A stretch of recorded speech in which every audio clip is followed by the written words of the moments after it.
kita diberikan kesempatan oleh Allah Subhanahu wa taala untuk bisa mengkaji bersama satu hukum di antara hukum-hukum Allah Subhanahu wa taala yang berkaitan dengan al-udhiyah atau penyembelihan hewan kurban, yang insyaallah taala ya beberapa hari ke depan akan tiba waktu disyariatkannya syariat yang agung ini. Oleh karena itu patut ya bagi kita semua untuk mempelajari hukum-hukum terkait dengannya, baik kita ini diberikan kesempatan oleh Allah Subhanahu wa taala, diberikan rezeki oleh Allah Subhanahu wa taala untuk bisa berkorban, ataukah kita tidak mampu untuk berkorban, setidaknya kita mengajarkan orang-orang di sekitar kita yang mempraktekkan kurban. Makanya sangat perlu sekali untuk kita pelajari. Dan alhamdulillah kita bersyukur setelah kepada Allah Subhanahu wa taala ya, kepada tim Fawaid Syafi'iyah yang telah menyelenggarakan kegiatan yang mulia ini. Semoga Allah Subhanahu wa taala senantiasa memberikan kepada mereka pahala ceria yang melimpah. Amin ya rabbal alamin. Sebagaimana yang telah terjadwal, bahwasanya dalam kesempatan kali ini kita akan mengkaji fikih kurban dari kitab Al-Muqaddimah Al-Hadramiyah karangan Syekh Abdullah Bafadl rahimahullahu taala, kitab yang cukup terkenal ya, yang di dalamnya membahas tentang beberapa permasalahan terkait udhiyah. Dan insyaallah taala dalam kesempatan kali ini akan kita selesaikan bab udhiyah ini, dan kita ambilkan, kita sarikan dari beberapa syarah yang ada di kita. Di antaranya adalah syarah Syekh Sa'id Ba'isyan rahimahullahu ta'ala, atau yang terkenal dengan sebutan Bushra Al-Karim. Baik, langsung saja kita memasuki matan al-mu'allif rahimahullahu ta'ala. Qala rahimahullah babul udhiyah. Dikatakan di dalam Hasyiyah Al-Baijuri rahimahullahu ta'ala, dinamakan udhiyah karena waktu disyariatkannya adalah di waktu duha. Ya. Udhiyah adalah isim mushtaq dari kata ad-duha. Ya. Kenapa dinamakan demikian? Karena udhiyah itu disyariatkan di waktu duha. Nanti sebagaimana akan kita pelajari terkait dengan waktu disyariatkannya udhiyah ini. Penulis mengatakan hiya sunnatun muakkadatun. Dia, yaitu udhiyah, hukumnya adalah sunnah muakkadah. Sunnah muakkadah. Ini untuk umat beliau, umat Rasulullah sallallahu alaihi wasallam. Adapun untuk Rasulullah sallallahu alaihi wasallam, maka hukumnya adalah fardu ain. Hukumnya udhiyah untuk Rasulullah sallallahu alaihi wasallam adalah fardu ain. Dan disyariatkannya udhiyah ini berangkat dari firman Allah Subhanahu wa taala, diangkat dari atau berangkat dari beberapa dalil ya, baik Al-Qur'an maupun As-Sunnah. Dalil daripada Al-Qur'an, maka sebagaimana firman Allah Subhanahu wa taala yang ma'ruf ya, fasholli li rabbika wanhar. Fasholli, salatlah, dan yang dimaksud dengan salat di sini adalah salat Idul Adha. Wanhar, dan sembelihlah hewan kurban. Nah, para ulama mengatakan bahwasanya salat ini adalah salat Idul Adha, dan perintah untuk berkurban ini adalah kurban yang masyru' di hari tersebut. Nah, barangkali ada pertanyaan, bagaimana bisa udhiyah itu dihukumi sunnah sementara perintah itu pada asalnya wajib? Ya, maka jawabannya, na'am, perintah itu pada asalnya wajib. Kalau kita berdasarkan ayat itu harusnya wajib. Akan tapi ada hadis-hadis yang lainnya yang memalingkan dari kewajiban tersebut, ya, yang memalingkan dari kewajiban tersebut. Di antaranya adalah hadis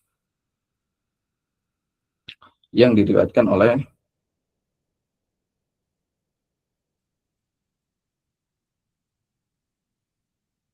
Al-Imam Ad-Darqutni. Al-Imam Ad-Darqutni rahimahullahu taala. Afwan, Al-Imam At-Tirmidzi rahimahullahu taala. Di mana Nabi Shallallahu alaihi wasallam mengatakan, "Umirtu bin nahri wa huwa sunnatun lakum." Umirtu bin nahri, aku diperintahkan untuk menyembelih hewan kurban dengan perintah yang wajib, ya, dengan perintah yang wajib, wa huwa sunnatun lakum, akan tapi dia sunnah bagi kalian. Baik. Maka hadis ini memalingkan dari kewajiban perintah firman Allah Subhanahu wa taala. Adapun yang memalingkan dari fasolli menjadi sunnah adalah hadis tentang seseorang tatkala bertanya kepada Rasulullah Sallallahu Alaihi Wasallam apa saja yang diwajibkan atas dia dari sholat-sholat yang disyariatkan oleh Allah Subhanahu Wa Taala. Maka Nabi Sallallahu Alaihi Wasallam, kita maknanya ya, Nabi Sallallahu Alaihi Wasallam menyebutkan bahwasanya yang wajib itu sholat 5 waktu. Selebihnya itu kalau mau maka menjadi tatawu. Maka menunjukkan bahwasanya selain 5 waktu, hukumnya adalah sunnah. Dan tentunya Idul Adha merupakan salat sunnah yang paling utama, ya. Salat sunnah yang paling utama karena dikerjakan secara berjamaah. Karena dalam mazhab Syafi'iyah, salat sunnah yang dikerjakan berjamaah itu lebih utama daripada salat sunnah yang tidak dikerjakan berjamaah. Secara umum seperti itu. Namun ada pengecualian, yaitu salat salat tarawih, maka tidak lebih utama daripada salat rawatib yang notabene dikerjakan secara sendirian. Dan kita lanjutkan ke kalam al-mu'allif rahimahullah, sunnatun mu'akkadatun, dan yang dimaksud dengan sunnah di sini adalah sunnatul kifayah. Yang dimaksud dengan sunnah di sini adalah sunnatul kifayah. Sunnah kifayah itu adalah sunnah yang apabila dikerjakan, maka yang lainnya gugur dari perintah tersebut. Ya. Yang lainnya gugur dari perintah tersebut. Seperti halnya adzan, ya. Seperti halnya adzan, maka hukumnya adalah sunnah kifayah. Yang mana tatkala ada satu orang atau orang yang mencukupi, ya, melakukan adzan, maka yang lainnya gugur dari sunnah tersebut. Kemudian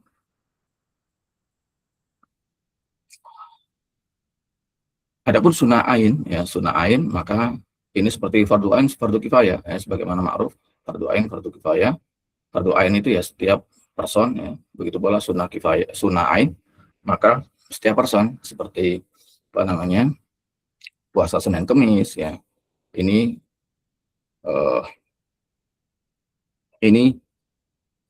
sunnah atas setiap kaum muslimin. Nah, dan kemudian, namun yang perlu kita ketahui bahwasanya yang dimaksud dengan sunnah kifayah dalam bab udhiyah ini hanya mencukupi untuk satu keluarga yang dalam satu nafkah yang sama, ya. Satu nafkah yang sama. Dan tidak untuk banyak orang, akan tapi terbatas untuk orang-orang yang di dalam satu naungan nafkah. Dan di dalam Busyra Al-Karim disebutkan bahwasanya tidak harus orang yang melakukan itu orang yang diwajibkan menafkahi keluarga tersebut, ya. Tidak harus yang untuk menggugurkan sunnah tersebut, ya. Untuk menggugurkan sunnah tersebut tidak harus orang yang diwajibkan memberi nafkah, ya. Tidak diwajibkan kepala keluarga, ya, kasarannya. Akan tapi cukup orang atau salah satu anggota keluarga itu disyaratkan dia itu rasyid, ya. Disyaratkan dia itu rasyid dalam artian tidak mahjur, ya. Tidak mahjur, maka apabila telah berkurban, maka ini sudah menggugurkan yang lainnya, termasuk kepala keluarganya. Dan juga yang dimaksud dengan sunnah kifayah dalam hal ini adalah gugurnya permintaannya, gugurnya tolak, tapi bukan berarti tidak disyariatkan keluarga tersebut untuk tidak berkurban, ya, tetap dia itu disyariatkan juga. Dan juga yang dimaksud dengan sunnah kifayah ini adalah, atau bukan berarti tidak boleh, ya, bukan berarti anggota keluarga tersebut tidak boleh ketika orang lain ataukah anggota keluarganya itu berkurban. Dan juga yang dimaksud dengan sunnah kifayah di sini adalah sekedar menggugurkan tolak saja, ya, perintah dari Allah Subhanahu wa taala. Tidak maknanya itu, atau bukan maknanya itu semuanya mendapatkan pahala sebagaimana orang yang berkurban, ya. Kecuali, ya, sebagian ulama mengatakan kecuali apabila seseorang itu berniat supaya pahalanya itu diambil bersama-sama ataukah mendapatkan bersama-sama, maka boleh, ya, meniatkan seperti itu boleh. Baik. Kemudian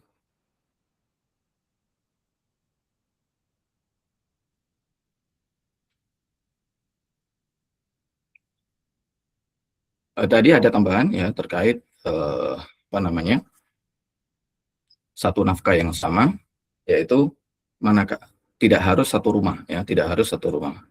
Meskipun rumahnya itu beberapa, tapi semuanya dalam nafkah yang sama, ya, dalam nafkah yang sama, maka itu telah menggugurkan tolak, ya, menggugurkan perintah. Ya, semisal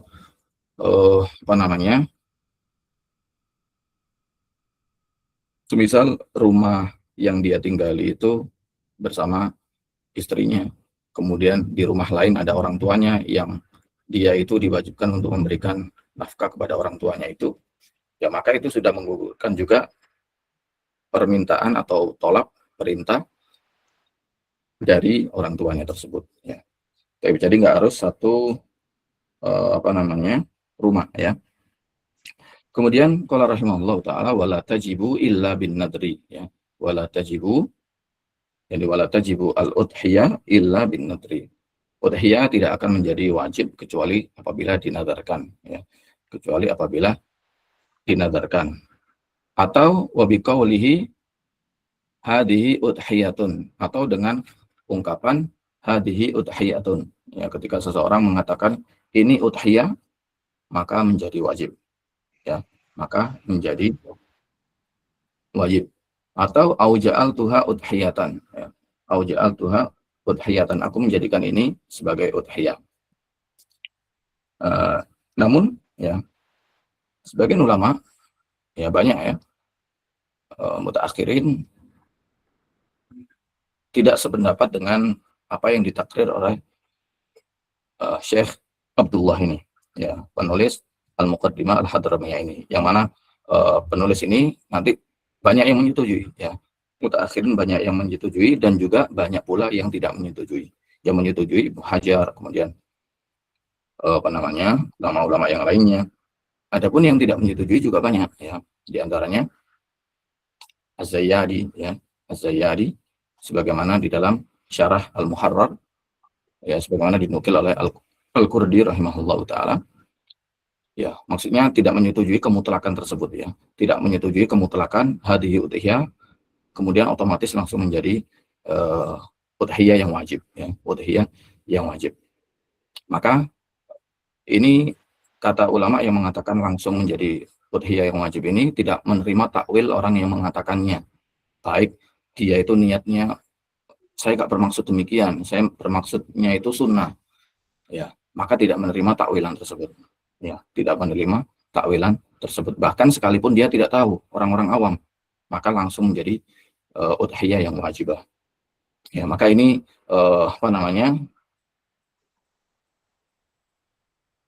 ya, banyak yang menolak pendapat ini, kemutlakan ini. Di antaranya tadi Syekh Ali Az-Zayyadi rahimahullah di dalam Syarah Al-Muharrar, ya, Imam Rafi'i, sebagaimana dinukil oleh Al-Qurdi rahimahullah. Begitu pula Sayyid Umar Al-Basri rahimahullah taala juga tidak menerima kemutlakan ini, ya, tidak menerima kemutlakan ini. Ini masih bisa ditakwil untuk orang-orang awam, barangkali maksudnya itu adalah mengikhbar saja, ya, mengikhbar maksudnya mengatakan ini nanti akan aku jadikan udhiyah, ya, udhiyah sunnah maksudnya. Ya, tidak ada maksud untuk menjadikannya wajib. Ya, tergantung niatnya ya, menurut Sayyid Umar Al-Basri. Begitu pula disetujui oleh Syekh Ali Asy-Syabrumalisi rahimahullah taala, sebagaimana dinukil dalam Hasyiah Al-Bajuri. Dan kemudian wala yujzi'u illal ibilu wal baqaru wal ghanamu. Tidak mencukupi dari udhiyah kecuali 3 hewan ini saja ya. Kecuali 3 jenis hewan ini. Ibil, onta, wal baqar, sapi, dan ghanam. Ya, jenis daripada ghanam termasuk apa namanya? Termasuk kambing ya. Ghanam di sini domba maksudnya. Ghanam di sini mencakup apa? Domba maupun kambing ya. Nah, bakor dikecualikan ya, sebagaimana dikatakan oleh Ibnu Hajar rahimahullah ta'ala, tidak termasuk di dalamnya bakor yang wahsyi ya, bakor yang wahsyi yang liar ya. Sebagaimana dalam bab zakat ya, maka bakor al-wahsyi, bakor wahsyi maka tidak dikenai zakat. Yang mencukupi udhiyah adalah bakor insi ya, bakor insi. Hanya 3 ini. Dan sebagian ulama mengatakan li'annahu ghairu manqul ya. Li'annahu ghairu manqul ghairuha ya. Karena tidak dinukil selain 3 ini dari Nabi dan para sahabat dan salaf ya. Atau tidak dinukil dari syariat gitu ya. Tidak dinukil dari syariat. Maka ini diprotes oleh Ibnu Hajar rahimahullah ta'ala. Ibnu Hajar Al-Asqalani ya, di dalam Fathul Bari, sebagaimana dinukil oleh Al-Qurdi, bahwasanya salaf itu juga menyembelih kuda ya, menyembelih kuda, juga ada yang menyembelih ayam ya, juga ada yang menyembelih ayam, sebagaimana itu pendapat masyhur Ibnu Abbas radhiyallahu taala anhuma, begitu pula Abu Hurairah radhiyallahu anhu. Maka kalau alasannya karena tidak dinukil, maka ini kurang tepat, karena dinukil bahwasanya para sahabat itu juga menyembelih khail ya, dan juga ayam. Namun muktamadnya ya, muktamad dalam madzhab Syafi'iyah hanya 3 ini ya, hanya 3 ini. Dan sebagian ulama ya mutaakhirin, sebagaimana dinukil oleh Hasyiah Al-Bajuri rahimahullah, menyarankan bagi orang miskin, orang yang tidak mampu untuk berkurban, untuk berkurban ayam ya, supaya merasakan juga ya, merasakan bagaimana rasanya berkurban gitu ya. Baik. Kemudian dan sah pula perkawinan silang atau anak hasil kawin silang dari hewan-hewan ini ya. Kawin silang dari ibil, bakor, ghanam, ibil dan bakor, atau bakor dan ghanam, atau ibil dan ghanam. Ini sah ya. Atau ghanam dan atau domba dan kambing, ini juga sah. Namun dari sisi usia maka diambil yang paling besar ya, diambil yang paling besar. Semisal nanti akan kita bahas sebenarnya berapa tahun sah ya hewan-hewan tersebut untuk diudhiyakan ya. Ya, kita sebutkan dulu gak masalah ya. Ibil itu 5 tahun, kemudian bakor itu 2 tahun, kemudian domba itu kemudian kambing itu 2 tahun juga, dan domba itu 1 tahun, atau kurang 1 tahun tapi gigi depannya itu copot dan dia usianya 6 bulan ya. 6 bulan dan gigi depannya itu copot, maka ini sudah cukup. Nah, katakanlah hewan terlahir dari ibil dan ghanam ya. Ibil dan atau onta dan domba gitu ya. Onta dan domba. Maka anak tersebut, anak lahiran dari hewan-hewan itu mencukupi untuk dijadikan udhiyah apabila usianya 5 tahun ya. Apabila usianya 5 tahun, karena diambil yang paling besar. Nah, yang paling besar dari orang tuanya ya. Orang tuanya di sini yang paling besar adalah ibil. ya maka anaknya itu juga mengikuti ibil, yaitu 5 tahun. Namun ya mutawalid ini yang dari beberapa macam ini hanya mencukupi untuk satu orang saja, ya, mencukupi untuk satu orang saja. Tidak mencukupi untuk 7 orang, meskipun rupanya itu adalah rupa ibil, rupanya itu adalah rupa bakor, maka tidak mencukupi untuk 7 orang. Ya, hanya mencukupi satu orang. Ini sebagaimana dikatakan oleh Syekh Said Ba'ishan rahimahullah ta'ala. Baik, kemudian kalau rahimahullah ta'ala, sebelum itu, kalau mutawalid itu antara hewan-hewan yang sah dan hewan yang tidak sah, maka ini tidak sah, ya. Takliban lil hurmah, ya. Hewan yang sah kawin silang dengan hewan yang tidak sah, maka tidak sah. Anak yang terlahir tidak sah digunakan untuk udhiyah. Ya, semisal apa namanya? Ibil dan kuda, ya. Ibil dan kuda maka tidak sah, ya. Maka tidak sah. Baik, kemudian wa afdaluha badanatun summa baqaratun summa da'inatun summa anzun wa sab'u syiyahin afdalu minal badanah.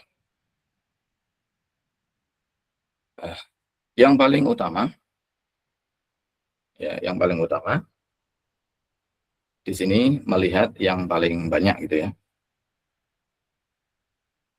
Nah, di sini bukanlah apa namanya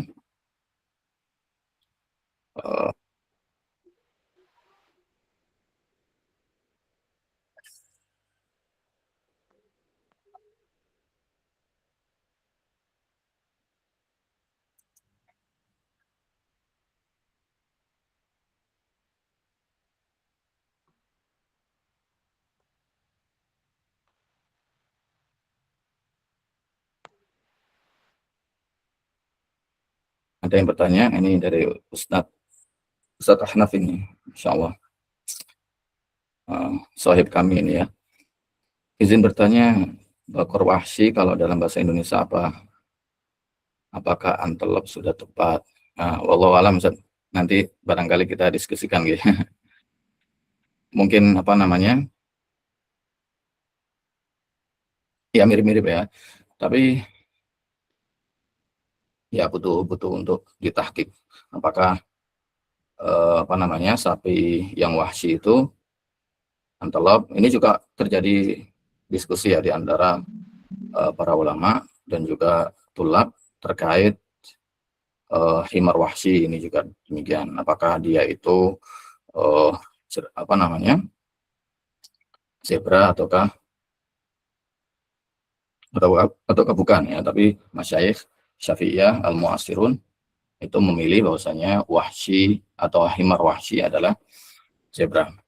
Tapi untuk yang sapi ini, Allah Ta'ala alam, apakah antelop, karena memang butuh apa namanya untuk mentahqiq, untuk memastikan apakah benar antelop ataukah bukan. Allah Ta'ala. Kemudian kita lanjutkan. Wa afdaluha badanatun, onta, kemudian baqaratun, kemudian sapi. Ini dikatakan di dalam Busyra al-Karim, yaitu manakala hewan-hewan ini disembelih satu, ya, disembelih satu, tidak berbilang gitu, ya. Tidak berbilang. Oleh karena itu nanti akan dikatakan wasab usyah nanti. Afdal minal badanah. Ini apabila satu-satu dari sisi banyaknya daging, atau ada yang mengatakan dari sisi lezatnya apa namanya? Lezatnya daging. Ada yang mengatakan karena ya lebih mahal, ya. Lebih mahal badanah daripada baqarah, ya, dan seterusnya. Namun terkait lezatnya masih terjadi perbedaan pendapat. Ada yang mengatakan kambing itu lebih lezat ya daripada selain kambing. Nah, yang jelas dari sisi apa namanya besarnya daging ya, dari sisi besarnya daging dan dari sisi mahalnya ini sudah cukup untuk mengatakan badana ini lebih afdol daripada bakoro, daripada apa namanya bonang. Dan setelah itu doina, setelah itu domba, kemudian anzun adalah unsa al-ma'az atau betinanya kambing biasa ya, kambing Jawa. Kalau doina itu domba. Kemudian wasab usia afdalu minal badana, dan 7 kambing itu lebih afdol daripada 1 onta ya. Daripada 1 onta dan daripada 1 sapi. Nah, 7 kambing maksudnya di sini 7 kambing domba. Kemudian yang paling afdol, kemudian setelah 7 kambing domba, yang berikutnya adalah 7 ekor kambing ya, kambing biasa. Nah, karena 1 domba itu lebih afdol daripada 1 kambing, maka 7 domba lebih afdol pula daripada 7 kambing, kambing biasa. Nah, 7 intinya kambing ya, 7 kambing itu lebih afdol daripada 1 onta ataukah 1 bakoro. Kenapa demikian? Karena lebih ilahnya di antara ilahnya ya, karena banyak proses yang dilakukan ketika melakukan atau ketika menyembelih 7 kambing ya, ketika menyembelih 7 kambing. Karena dikatakan di dalam kaidah fikih ya, maka na aksaru fi'lan kana aksaru sawaban ya. Maka na aksaru fi'lan kana aksaru sawaban.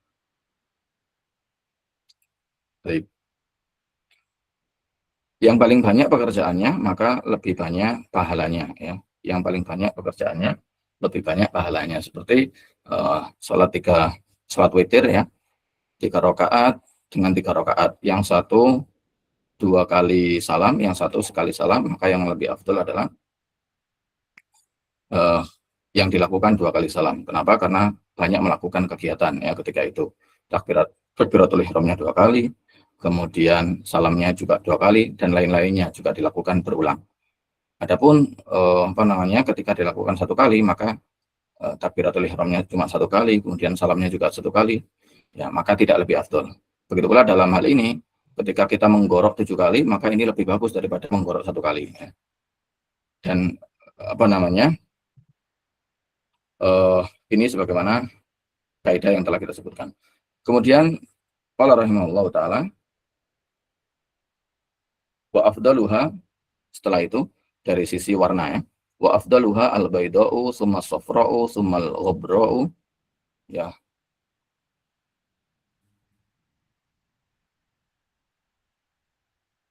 Barangkali bisa apa namanya arahkan ke bawah Ustaz. Wa afdaluha al-bayda'u summa safra'u summa al-ghabra'u. Kemudian ya summal balqa'u summa sauda'u summa al-hamra'u. Yang paling afdal dari sisi warna adalah ya putih, kemudian kuning, kemudian gobro. Ini di salah satu nuskho ya. Jadi perbedaan nuskho, satu nuskho dengan nuskho yang lainnya di Muqaddimah Ad-Dramiyah ini, ada yang mengatakan gobro, ada yang mengatakan afro ya. Ada yang mengatakan gobro, ada yang mengatakan afro. Para ulama mengatakan yaitu sapi yang apa namanya, kalau afro itu sapi yang putih namun tidak sofin ya, tidak apa namanya, tidak bersih lah ya, putih yang tidak bersih atau kusam ya, putih yang kusam. Kemudian sumal balqa, hitam putih, sumal sauda, kemudian hitam, kemudian hamro.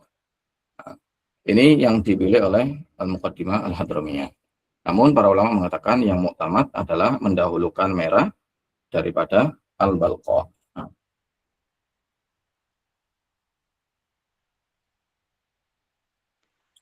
Jadi urutan yang muktamad sebagaimana dikatakan oleh para ulama adalah tidak sebagaimana di matan ya, tidak sebagaimana di matan, akan tapi baido, kemudian sofro, kemudian kobro atau afro, kemudian hamro, kemudian balqa, kemudian sauda. Nah, cuma itu saja, hamroknya dipindah setelah kobro atau setelah afro, sebagaimana salah satu nuskho ya. Dan kemudian kita lanjutkan wasyar Tuhan. Dan afan sebelumnya ilahnya atau taklilnya kenapa lebih dahulu lebih dahulu putih kemudian kuning dan seterusnya, ini masih belum ada kita masih belum mendapatkan yang jazm gitu ya, yang tegas mengatakan kenapa kok demikian. Cuma gila-gila saja para ulama mengatakannya, bahwasanya ada yang mengatakan karena lebih lezat, ada yang mengatakan karena lebih bagus, yang maksudnya mandornya atau dilihat itu lebih bagus yang putih. Ya, ada yang mengatakan karena ta'abbud ya, karena ta'abbud. Semuanya masih berdasarkan gila. Tapi yang utama seperti ini ya, apapun alasannya, tapi yang ditakrir oleh para fuqaha seperti ini. Kemudian kalau rahimahullah wa syartuha minal ibil an yakuna laha khamsu sinin tamatan. Dan syaratnya dari ibil ini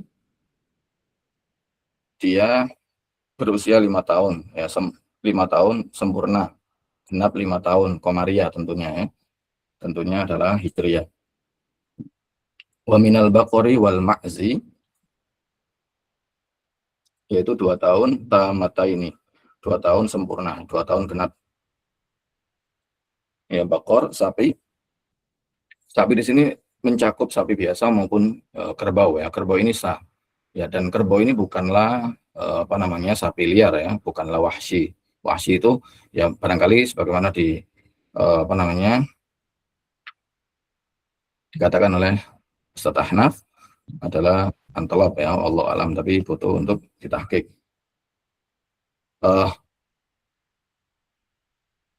Kemudian ma'as adalah kambing biasa ya, ini 2 tahun ya. Wa minad do'ni sanatun tamatun, dan dari domba maka 1 tahun ya, genap 1 tahun, atau nggak harus 1 tahun tapi sudah copot gigi depannya, dan minimal ketika itu maka harus 6 bulan ya, minimal 6 bulan.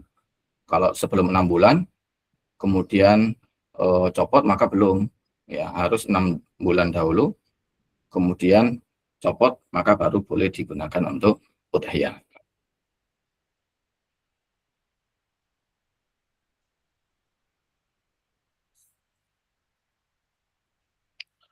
Tapi kemudian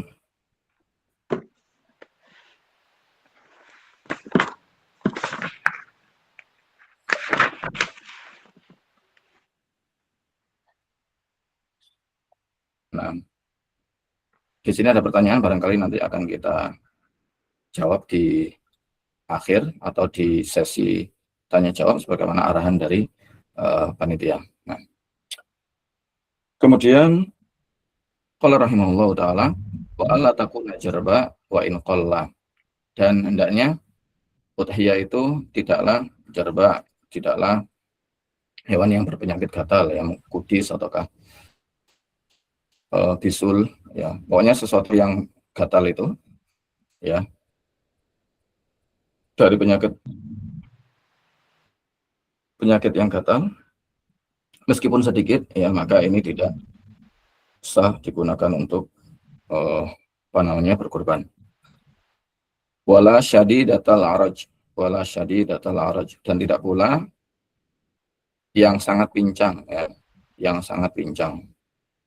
Dan dobitnya sebagaimana disebutkan oleh para ulama, yaitu ketika ke medan rumput ya, ingin bergembala, maka dia itu ketinggalan oleh teman-temannya ya, maka ini tidak sah digunakan untuk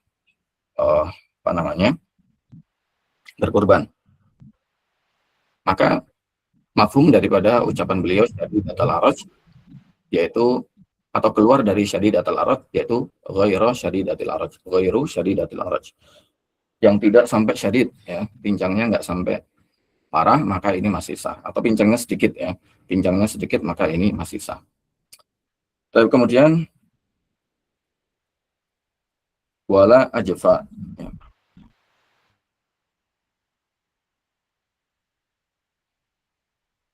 Wala ajfa, yaitu yang apa namanya, yang hilang sumsumnya karena saking kurus, ya, karena saking kurusnya. Nah, maka ini juga tidak sah.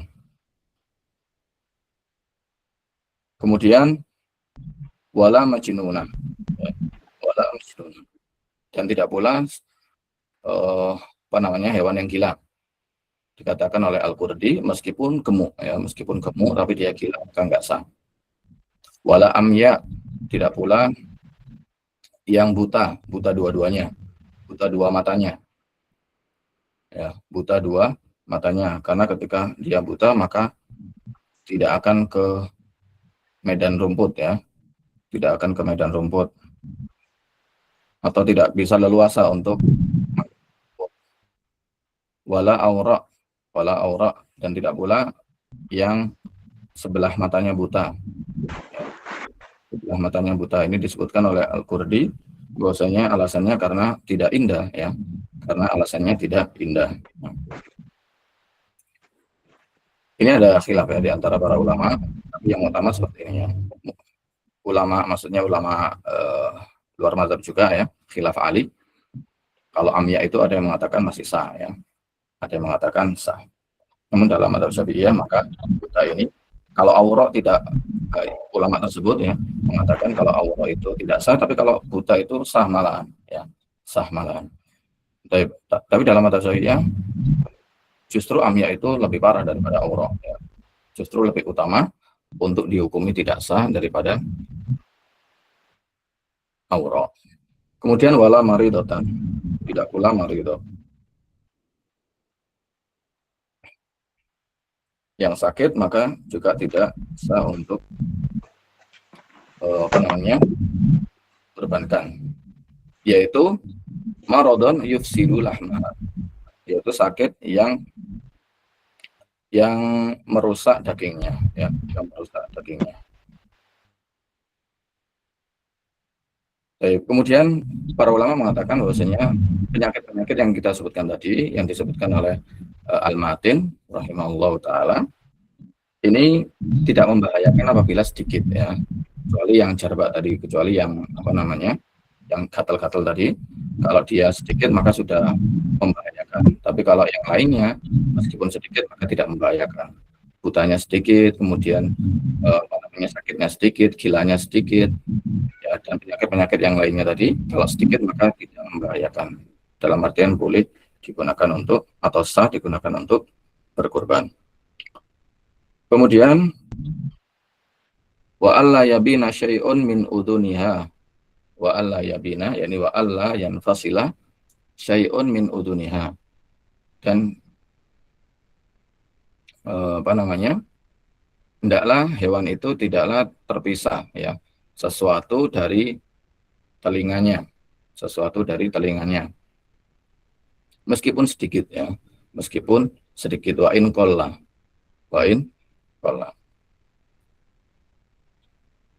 atau meskipun dari lahir, ya, meskipun dari lahir maka tidak sah, ya, hewan kurban yang kehilangan bagian sedikit dari telinganya, baik dari lahir ataukah setelah lahir, maka tidak sah, ya, maka tidak sah. Au lisaniha, atau lisannya, au dor'iha, atau kantong susunya, au aliyatiha, atau bagian apa namanya, belakangnya, ya, akramanallah, bagian bokongnya. Ini biasanya ada di domba, ya. Kalau maes, kalau kambing maka tidak mempunyai aliyah, ya, tidak mempunyai aliyah. Baik, tapi ini adalah ketika sudah lahir, ya, ketika sudah lahir. Selain telinga tadi, ya, selain telinga tadi, maka itu ketika sudah lahir. Adapun apabila dari lahir, ya, iha ini dari lahir, maka masih sah. Kenapa? Karena jantan tidak punya dor, ya, tidak punya dor. Ini maksudnya iha ini adalah betina, ya.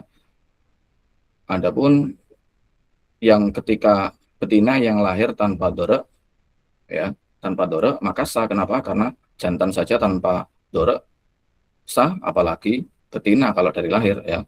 Kalau dari lahir maka seperti jantan. Nah, begitulah alia. Domba yang tidak mempunyai alia maka juga sah. Kenapa? Karena dikiaskan pada kambing. Karena kambing itu dari awal sudah mempunyai alia. Kalau kambing saja sah, maka domba yang terlahir tanpa alia maka seperti kambing, ya. Maka seperti kambing.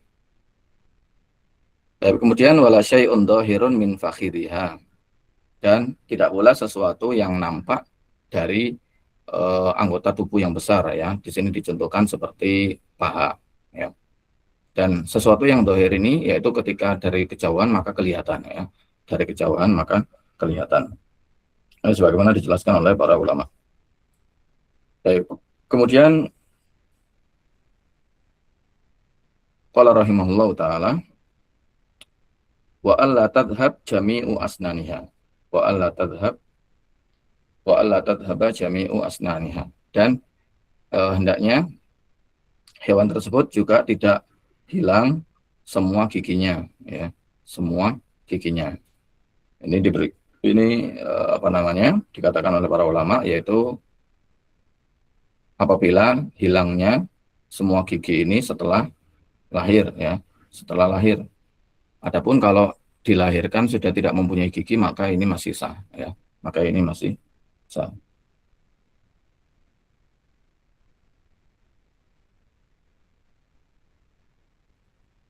Baik,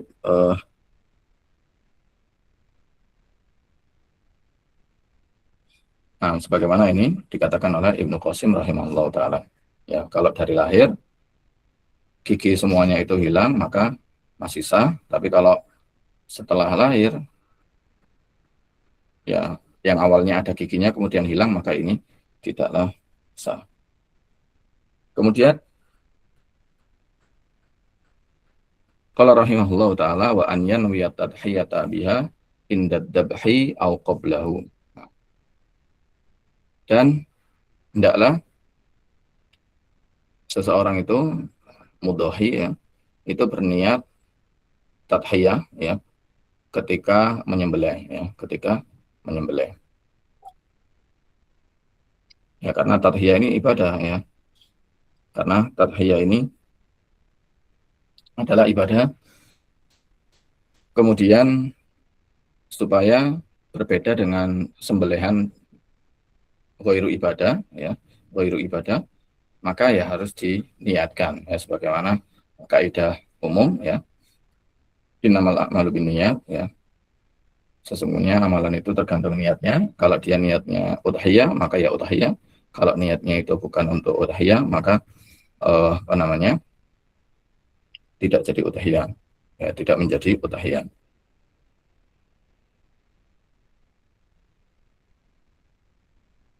Dan kemudian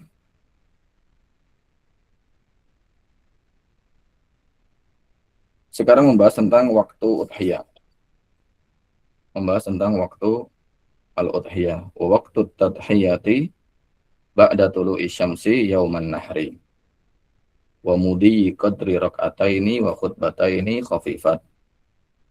Dan waktu disyariatkannya tadhiyah ini adalah setelah tulu, ya, setelah terbit matahari pada hari nahar tanggal 10 Dzulhijjah, ya, tanggal 10 Dzulhijjah,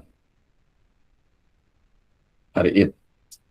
Dan berlalu kadar telah dilaksanakan 2 rakaat, ya, 2 rakaat dan 2 khutbah secara ringan, ya, secara ringan, Katakanlah apa namanya, salat itu ringannya ya 5 menit ya, katakanlah demikian ya.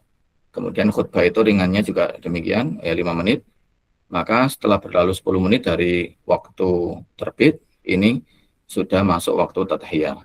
Ini meskipun tidak ada sholat ketika itu, meskipun tidak ada sholat ketika itu, maka sudah masuk waktunya. Jadi nggak harus menunggu sholat id ya, tidak harus menunggu sholat id. Katakanlah sholat idnya diundur gitu ya, diundur sampai jam 10 karena sholat id itu kan waktunya ya sampai zawal. Maka apa namanya, apabila di suatu tempat itu sholat idnya jam 10 ya, kurbannya itu sudah masuk sebelum waktu sholat ya, atau sebelum sholat, karena yang dihitung adalah kadar sholatnya ya, bukan sholatnya itu sendiri. Baik. Dan meskipun masih memasuki waktu yang dilarang untuk sholat ya, meskipun masih apa namanya, di waktu terlarang untuk sholat, katakanlah id setelah id ya, ini sebagaimana dikatakan oleh Tuhfa ya, sebagaimana dikatakan oleh apa namanya Ibnu Hajar rahimahullah taala di dalam Al-Minhaj, sekalipun masih waktu karoha ya. Dan bagaimana bisa dilaksanakan sholat id di waktu karoha ya, bagaimana bisa waktu id itu kan setelah tulu ya, waktu id itu bukan ketika matahari itu seukuran tombak, tapi waktu id itu setelah tulu itu sudah bisa melaksanakan sholat id. Nah, bagaimana itu bisa dilaksanakan sholat id sementara masih waktu yang dilarang untuk sholat?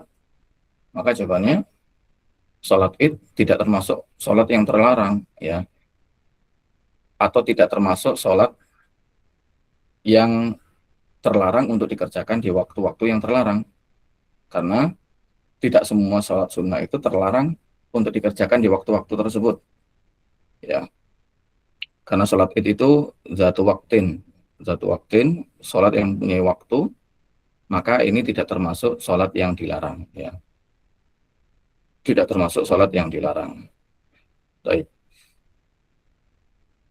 Yang dilarang itu adalah sholat sunnah mutlak ataukah sholat yang mempunyai sebab mutaakhir ya. Ini sebagaimana ma'ruf ya.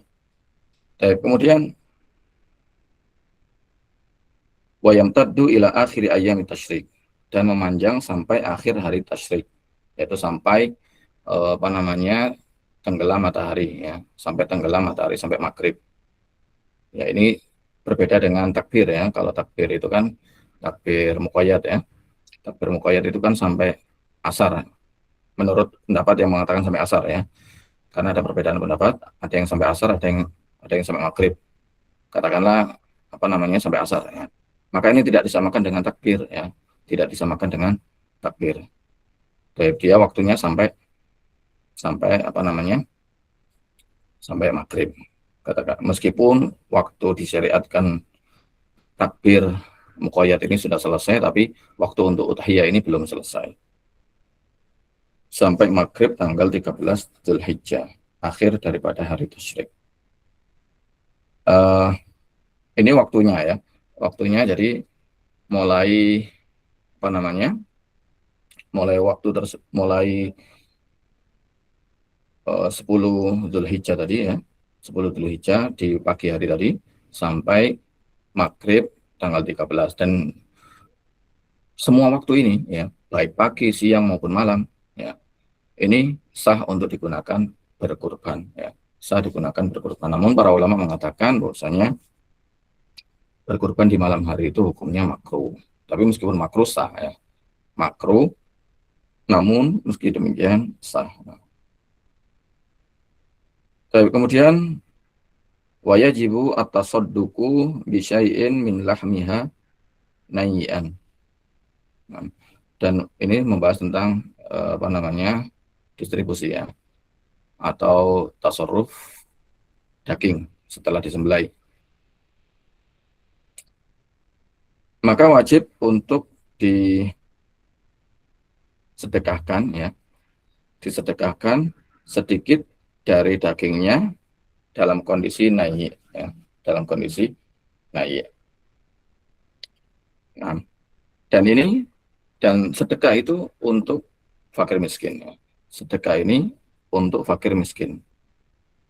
Tidak cukup hanya diberikan kepada orang kaya saja. Ya, tidak cukup diberikan untuk orang kaya. Apabila seseorang itu memberikan daging untuk orang kaya, sementara orang miskin tidak diberikan, maka belum terhitung mensedekahkan daging.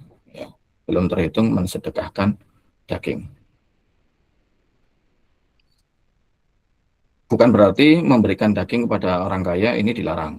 Ya, nanti akan ada pembahasannya. Ya, boleh. Ya, nanti akan dibahas di tempat yang khusus. Boleh memberikan daging kepada orang kaya itu dalam rangka hadiah, ya, dalam rangka hadiah. Tapi ini tidak mencukupi dari sedekah yang wajib, ya, tidak mencukupi dari sedekah yang wajib.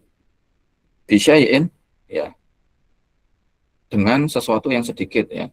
Jadi nggak harus banyak memberikan itu, nggak harus banyak, nggak harus sepertiga, nggak harus 2/3, nggak harus setengahnya. Kadar wajibnya itu sedikit. Nah, Al-Mawardi rahimahullah ta'ala mengatakan, tapi sedikitnya ini jangan sedikit yang nggak bermanfaat, ya, jangan sedikit yang nggak bisa dimakan, katakanlah, yang syai'un tafih, ya, syai'un tafih. Tapi sedikit ini yang sedikit yang bisa dimakan, bisa dimanfaatkan gitu ya. Ya, bukan sedikit yang remeh, ya. Maka jika sedikit yang tafih, yang tidak bermanfaat itu, maka belum cukup, ya. Belum cukup. Ini sebagaimana dikatakan oleh Al-Mawardi dan disetujui oleh para ulama. Dari dagingnya, minlah, ya, keluar dari minlah miha yang bukan lahem, ya, yang bukan lahem, yang bukan daging, seperti kulit, seperti babat, ya, seperti hati, maka ini tidaklah cukup, ya, tidaklah cukup, tidak bisa, harus daging. Apalagi lebih-lebih kalau lebih-lebih kalau tulang, ya, pokoknya harus sesuatu yang dia adalah daging. Nai'an, nai'an ini adalah yang belum dimasak, ya, yang belum dimasak. Berbeda dengan akiko nanti, maka akiko itu diberikan dalam kondisi nai'. Nah, para ulama menambahi, yaitu Al-Bulkini rahimahullah ta'ala, nai' dan tori, ya, nai'an torian. Nah, nai' itu lawannya adalah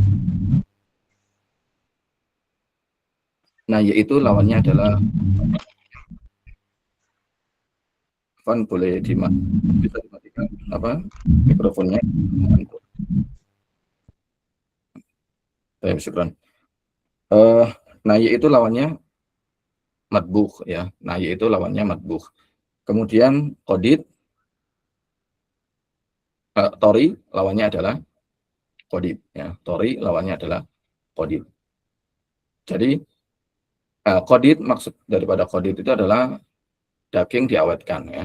Daging diawetkan, kalau orang-orang Arab maka mengawetkannya, ya, dengan diberikan garam gitu, ya. Diberikan garam kemudian dijemur di matahari, ya, supaya kadar airnya itu berkurang atau tidak ada.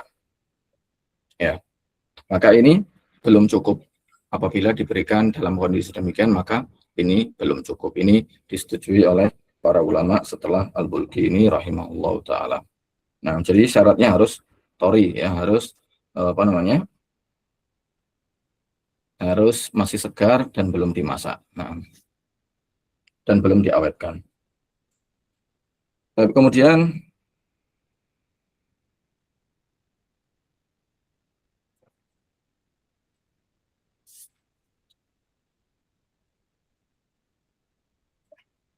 nah, kemudian terkait tasarruf daging, ya, atau memperlakukan daging ataukah mendistribusikan daging. ya memberikan daging, ya, maka sebagaimana kita katakan tadi, wajibnya itu sedikit, ya, wajibnya itu sedikit, ya, sedikit yang masih layak untuk dimanfaatkan, ya. Namun ini ada marotib, ya, marotib afdoliyah, ya, marotib afdoliyah dalam memberikan daging. Ini sebagaimana dijelaskan oleh para ulama. Yang pertama, seseorang makan sedikit, ya nggak lebih daripada 3 lukmah, ya. 3 lukmah itu ya 3 suapan, ya, atau 3 potong, 3 suapan, ya. Tidak lebih daripada 3 suapan itu, 3 potong-potong itu, ya. Kemudian sisanya dibagikan, ya. Sisanya dibagikan. Maka ini yang paling afdol, ya.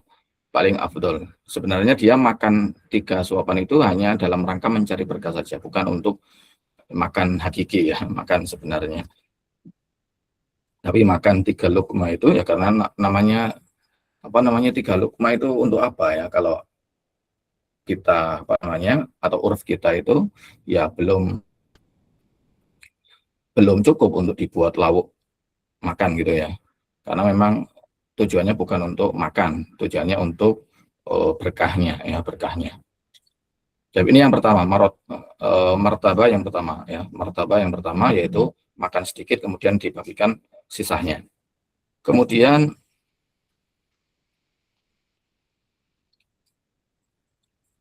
martabah yang kedua, keafdolan yang kedua adalah makan sepertiga, dimakan sepertiga sendiri, sisanya dibagikan, ya, sisanya dibagikan. Tidak lebih dari sepertiga, ya, sepertiga. Namun ini dilemahkan, ya, oleh Al-Baijuri rahimahullah, ya. Baijuri mengatakan ini marjuh, ya.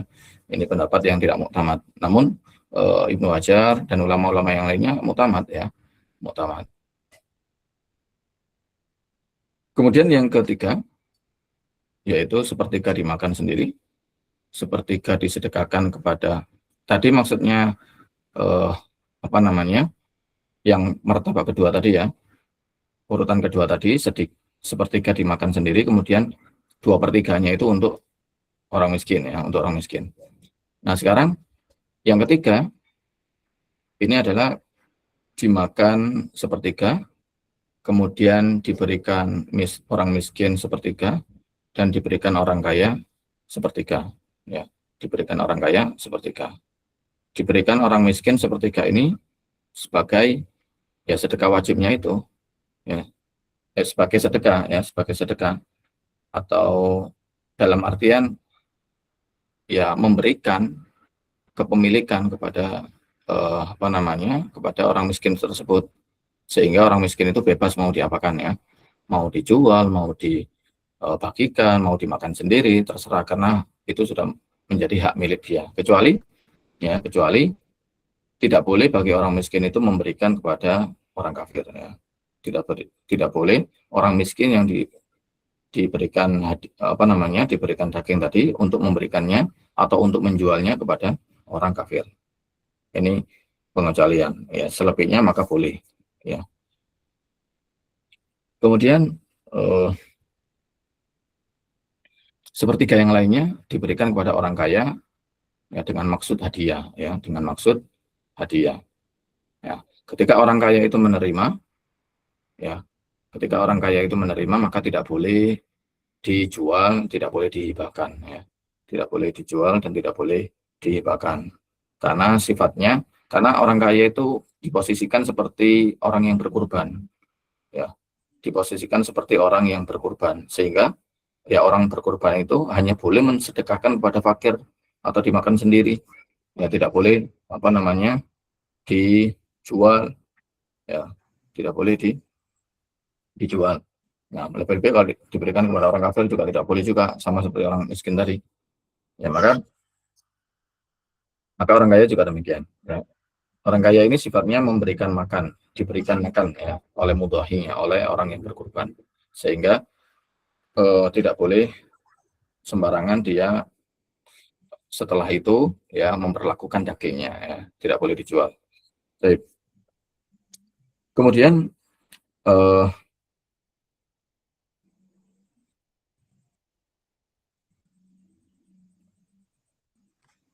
yang afdal ya, sebelum itu juga tidak cukup ya, tidak cukup. Tadi kan kita katakan wajib untuk disedekahkan gitu ya.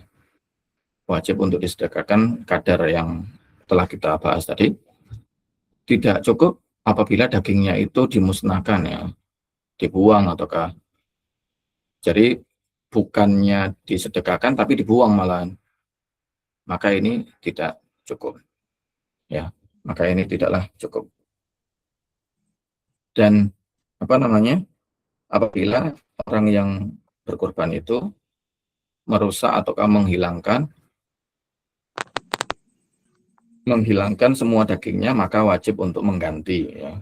Wajib untuk mengganti ya.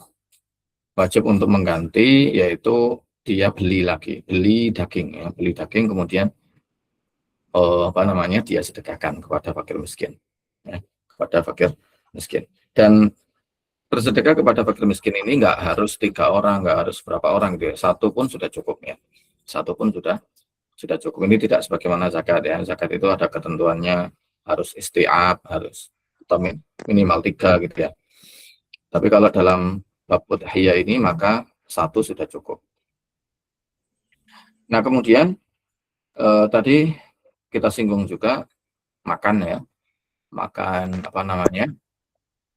Makan daging bagi mudhohi, bagi orang yang berkorban. Nah ini hukumnya tadi kan sunnah gitu ya. Hukumnya sunnah. Yang dianjurkan bagian kurban yang dimakan itu adalah kabidnya, adalah hatinya, adalah hati. Sebagaimana Nabi Shallallahu Alaihi Wasallam melakukannya, beliau makan bagian hatinya. Dan hati ini bukanlah dagingnya, sehingga ketika seseorang itu mensedekahkan hati maka nggak cukup ya, maka nggak cukup. Tapi dia adalah anggota tubuh yang dianjurkan mudhohi itu untuk memakannya. Nah barangkali ada yang bertanya, bagaimana Nabi itu kok bisa makan apa namanya hewan kurbannya atau kabidnya, sementara katanya kurban belia itu wajib ya. Padahal apa namanya kurban yang wajib itu harus disedekahkan semuanya ya. Tadi belum kita singgung ya, bahwasanya pembahasan di matan Al-Muqaddimah ini yang diwajibkan untuk sedekah sedikit ini, sisanya tadi ada macam-macam ya, ada sepertiga atau semuanya, sisa daripada sebagian sedikit itu. Ini adalah kurban sunnah ya, kurban sunnah, kurban tatawu. Tapi kalau kurbannya itu wajib, seperti nazar ataukah seperti ketika seseorang mengatakan ini adalah udhiyah, ya menurut pendapat yang apa namanya muktamad tersebut, maka semuanya wajib untuk diberikan, tidak boleh dimakan sedikit pun ya, tidak boleh dimakan sedikit pun, tidak boleh dijual sedikit pun. Nah terkait menjual ya, kurban sunnah itu juga tidak boleh menjual ya, tidak boleh dijual sedikit pun, meskipun apa namanya kulitnya, dan juga tidak boleh diberikan kepada tukang jagal ya sebagai upah, karena upah itu ya seperti akad ya, seperti jual beli, sehingga kalau menjual nggak boleh ya, berakad dengan jazar, dengan tukang jagal ya juga tidak boleh ya, karena masuk dalam larangan jual beli atau menjual apa namanya daging kurban ataukah hewan kurban itu. Tapi kita kembali ke masalah Nabi SAW tadi, bagaimana Nabi itu memakan kabid ya, sementara kurban beliau itu wajib, sementara dan yang wajib itu ya nggak boleh untuk dimakan sedikit pun, harusnya disedekahkan semua ya. Maka jawabannya ya ini sebagaimana apa namanya dikatakan oleh Al-Bajuri rahimahullah taala, ya Nabi sedekah kurbannya itu banyak ya, kurbannya itu banyak. kadar wajibnya itu sudah ditunaikan, kemudian sisanya itu yang beliau makan, ya, kadar sunnahnya itu yang beliau makan. Ya. Adapun yang wajib maka sudah beliau tasarrufkan dengan benar. Ya. Baik, kemudian kita kembali ke marotib tadi ya, ada satu hal yang belum kita sebutkan. Tadi ada 3 marotib ya, bagaimana mentasarrufkan, mendistribusikan daging kurban itu. Yang paling afdol makan sedikit, sisanya disedekahkan. Yang kedua, makan sepertiga, 2/3-nya disedekahkan. Yang ketiga, makan sepertiga, kemudian sepertiga yang lain disedekahkan untuk fakir miskin, sepertiga yang lainnya untuk orang kaya sebagai hadiah.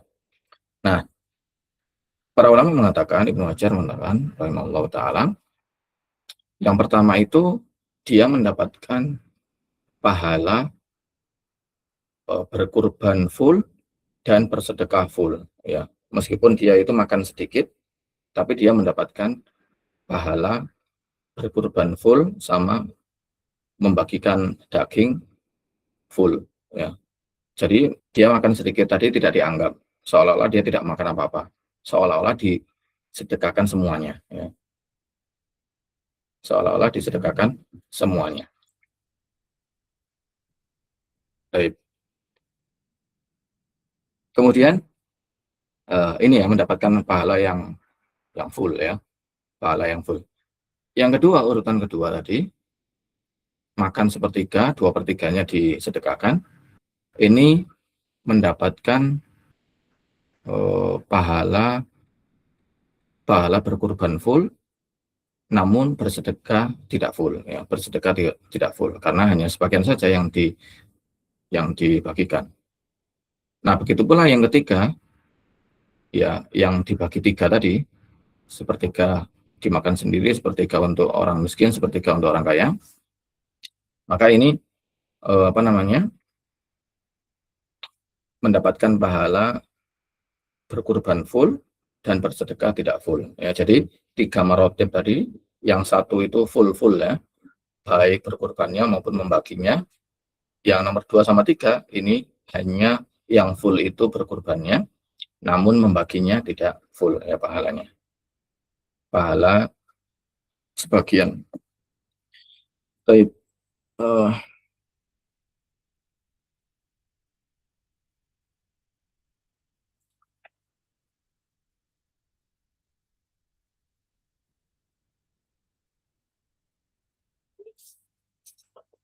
Kemudian qala rahimallahu taala, kita lanjutkan. Wala yajuzu bai'u syai'in wa yatasaddaqu bi jami'il, dan tidak boleh untuk menjual sedikit pun dari hewan kurban itu, ya sedikit pun, ya, maka tidak boleh. Wa yatasaddaqu bi jami'il manturah, dan wajib untuk disedekahkan, ya, bagian hewan kurban yang wajib, ya, manturah yang dinadarkan, atau yang wajib, pokoknya nggak harus yang nazar, ya, pokoknya itu adalah kurban yang wajib, maka wajib pula disedekahkan semuanya, ya. Begitu pula kurbannya Nabi, ya, kurbannya Nabi yang wajib itu maka disedekahkan semuanya. Begitu pula bayar dam, kemudian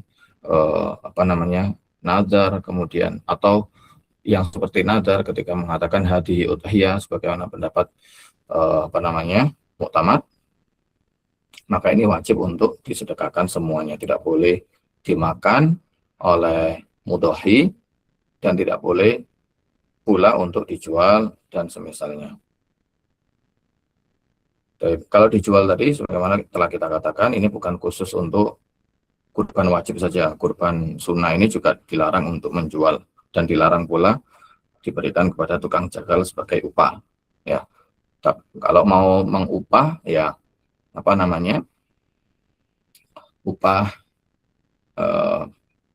upah dari selain daging, ya, upah dari selain daging. Kalau mau memberikan daging, ya boleh, tapi bukan sebagai sedekah ataukah bukan sebagai upah, ya, bukan sebagai upah. tapi sebagai yang lainnya. Baik, kemudian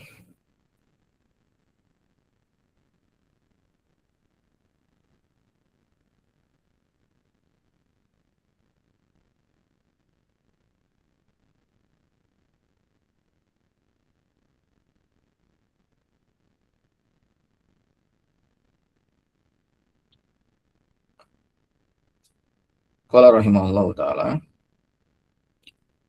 wa yukrahu an yusila syai'an min sya'rihi aw ghairihi fi ashri dzulhijjah hatta yudhhiya. Dan dimakruhkan untuk menghilangkan sedikit pun dari rambutnya, ya rambut mudhohi ya, rambut mudhohi khosotan ya. Adapun anggota keluarga maka tidak masuk di dalamnya. Anggota keluarga meskipun dia ini telah tergugurkan oleh apa namanya, oleh anggota keluarga yang lainnya yang berkorban, maka dia tidak dimakruhkan ya, tidak dimakruhkan dalam hal ini, dalam hal-hal yang akan kita bicarakan ini. Ini khusus untuk mudhohi saja, khusus untuk mudhohi saja. Tapi menghilangkan, bagaimanapun bentuk menghilangkannya ya, tidak harus dipotong dengan apa namanya sesuatu yang wajar, cukur, bahkan menghilangkan bagaimanapun caranya, dibakar ataukah ya dengan cara yang lainnya, maka ini juga makruh ya. Menghilangkan rambut, sedikit dari rambutnya ya, meskipun setengah gitu ya, meskipun setengah rambut, au ghairihi, atau selain daripada rambut seperti kuku ya, pokoknya bagian dari anggota badan, kulit, apa saja yang dia itu anggota badan maka dimakruhkan untuk dihilangkan ya. Kecuali kalau kulitnya itu mengganggu atau anggota badan ini mengganggu. Kalau ada udur intinya nggak makruh ya. Udurnya semisal ya, semisal kulitnya itu apa namanya, biasanya kan kalau seseorang di kukunya itu sangat mengganggu sekali ya, ketika hampir lepas bahkan bisa jadi sakit gitu ya. Kalau dibiarkan maka ini ya dimaafkan ya, dimaafkan atau alias tidak melakukan kemakruhan. Nah, atau udur-udur yang lainnya ya, semisal khitan ya, khitan semisal apa namanya, anak balik ya, kemudian dia ini belum khitan ya, belum khitan, maka ya wajib ya untuk khitan, dan tidak makruh ya, dan tidak makruh untuk khitan ketika itu. Dan begitulah udur-udur yang lainnya ya, intinya kalau ada udur maka enggak makruh ya. Namun apa namanya, dalam pendapat Imam Ahmad ya, sebagaimana disebutkan oleh para ulama, ini mengharamkan ya. Imam Ahmad mengharamkan hal ini. Dalam madhab Syafi'iyah maka tidak sampai haram, hanya makruh. Tapi makruh ini bukan sesuatu yang apa namanya, bukan sesuatu yang ringan gitu ya di sisi syariat, di sisi fuqaha. Makruh itu ya, namanya makruh ya ditinggalkan ya. Kan makruh kan apa namanya, perintahnya itu untuk meninggalkan, bukan boleh-boleh saja untuk melakukannya ya. Bukan boleh-boleh saja untuk melakukannya. Bahkan makruh itu bukanlah perbuatan orang-orang bertakwa ya. Makruh itu bukanlah perbuatan orang-orang bertakwa. Ini sebagaimana disebutkan oleh para ulama ya. Para ulama ahli usul ketika membahas tentang perbuatan-perbuatan Nabi Shallallahu Alaihi Wasallam, maka Nabi itu hanya melakukan sesuatu yang wajib, sunnah dan mubah saja ya. Nabi itu hanya melakukan tiga hal yang dihukumi wajib, ataukah sunnah ataukah mubah. Ya wajib semisal ya sholat 5 waktu, sunnah semisal sholat rawatib, mubah seperti tidur, makan dan seterusnya.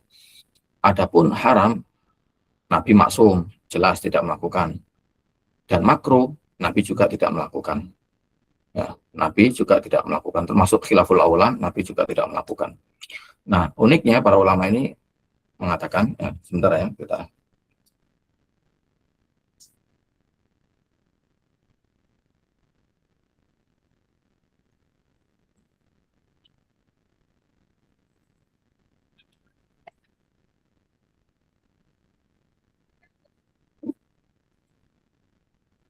Ya, bismillah. Van, kita lanjutkan. Nah, uniknya para ulama ketika memberikan alasan kenapa Nabi itu tidak melakukan sesuatu yang makruh, ya disebutkan linudro, ya karena jarang. Nah, jarang apa ini? Ini disebutkan oleh As-Subki di dalam Jamul Jawami, linudro, karena jarang Nabi itu, karena jarang. Apa maksudnya jarang itu? Maka dijelaskan oleh para pensyarah Jamul Jawami, diantaranya Al-Mahalli, mengatakan linudroti, uh, linudroti fi'li dzalika ala at-taqi, ya, ala at-taqi. Kurang lebih redaksinya seperti itu. Karena jarang makruh itu termasuk khilaful aula itu dilakukan oleh orang-orang yang bertakwa, ya. Kalau orang yang bertakwa atau umumnya orang yang bertakwa saja tidak melakukan yang makruh, apalagi Nabi, ya, min babi aula. Bahkan Nabi kan dikatakan atau Nabi kan mengatakan ana atqakum, ya, ana atqakum, aku yang orang yang paling bertakwa, ya. Maka Nabi pun juga tidak melakukan sesuatu yang makruh. Jadi apa namanya yang kita garis bawahi tadi, makruh itu tidaklah atau jarang sekali dilakukan oleh orang-orang yang bertakwa, ya, jarang sekali dilakukan oleh orang-orang yang bertakwa, ya. Sehingga makruh itu di sisi para ulama, di sisi syariat itu bukanlah hal yang apa namanya mudah dilakukan, ya.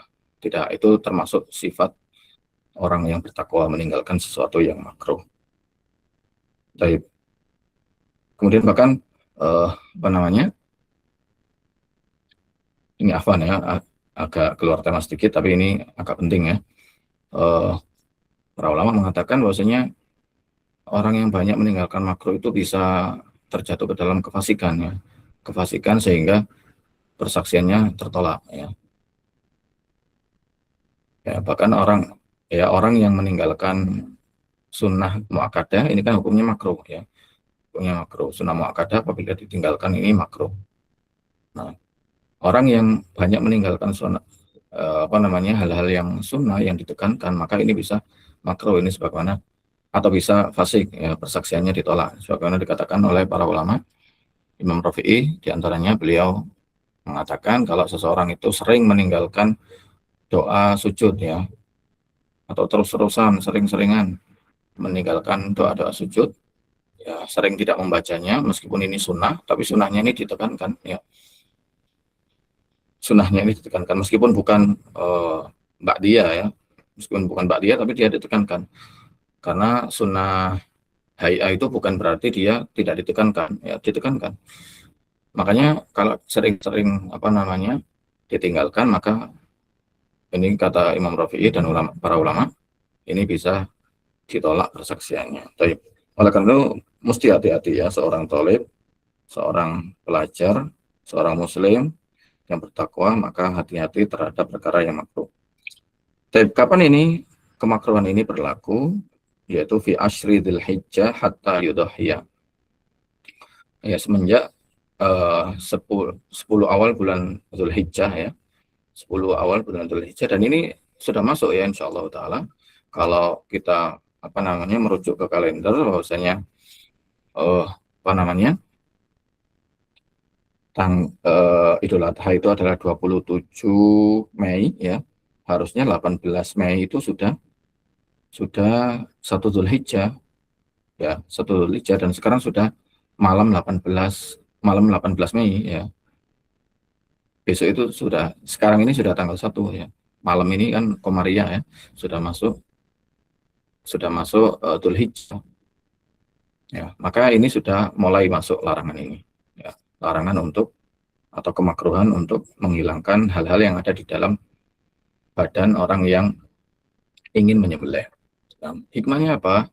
Hikmahnya disebutkan oleh para ulama supaya ketika diampuni dosa-dosanya tatkala seseorang itu menyembelih, ini, ya, ini akan diampuni dosa-dosanya, ya, akan diampuni dosa-dosanya. Nah, diharapkan ketika diampuni dosa-dosanya itu anggota tubuhnya masih lengkap, ya, rambutnya masih lengkap, kemudian apa namanya kukunya masih ada dan seterusnya, ya. Ini dikatakan di dalam Hasyiah Baijuri, meskipun hari Jumat ya, meskipun hari Jumat, maka tidak dianjurkan untuk potong kuku, untuk potong rambut ya dan seterusnya. Ya. Meskipun hari Jumat yang sebenarnya itu hari disunahkan ya, sebagaimana madzhab Syafi'iyah, disunahkan untuk bersih-bersih badan ya, bersih-bersih badan. Tapi khusus di hari Jumat, khusus di 10 Dzulhijjah, seseorang yang ingin berkurban maka tidak dianjurkan sama sekali. Justru makruh ya, justru makruh. Ya, ini sekali lagi untuk orang yang berkurban. Orang yang tidak berkurban maka tidak makruh. Atau anggota keluarga tadi yang tidak berkurban secara langsung maka juga tidak makruh.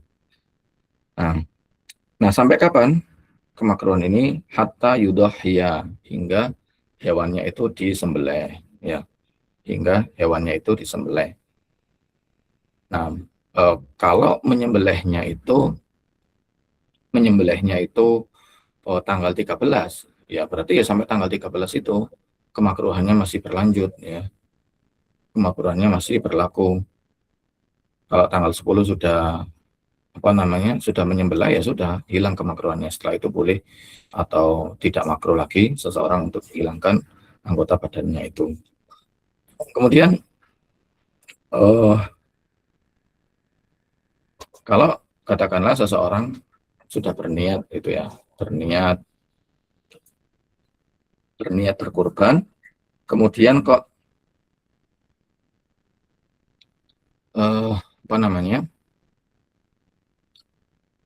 telah berlalu hari-hari tasyrik ya, tanggal 13 sudah selesai, ini tidak jadi kurban gitu ya, tidak jadi kurban, maka kemakruhannya hilang ya, maka kemakruhannya hilang dengan berlalunya hari tasyrik itu, meskipun dia tidak jadi berkurban ya.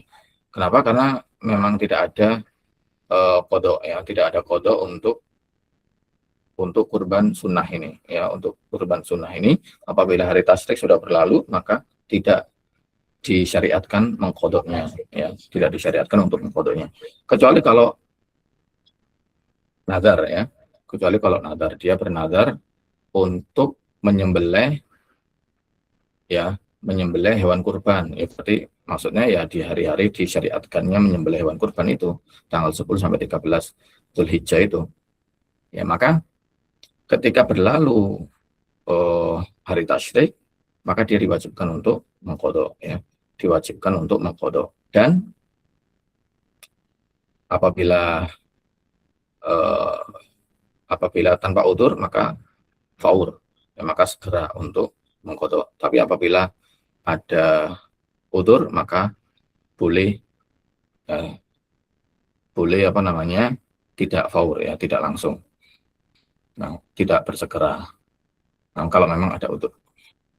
Selama itu pula maka masih berlalu kemakruhannya. Ini kalau manduro tadi ya, masih berlaku pula kemakruhan untuk potong kuku dan lain sebagainya, meskipun sudah berlalu 13 Dzulhijjah ya. Ini sebagaimana disebutkan oleh Al-Qurdi rahimahullah ta'ala. Baik,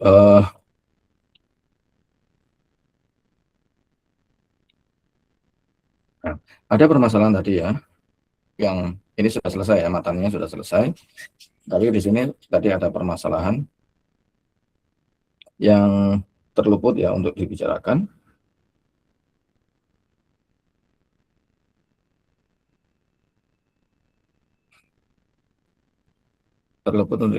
Yaitu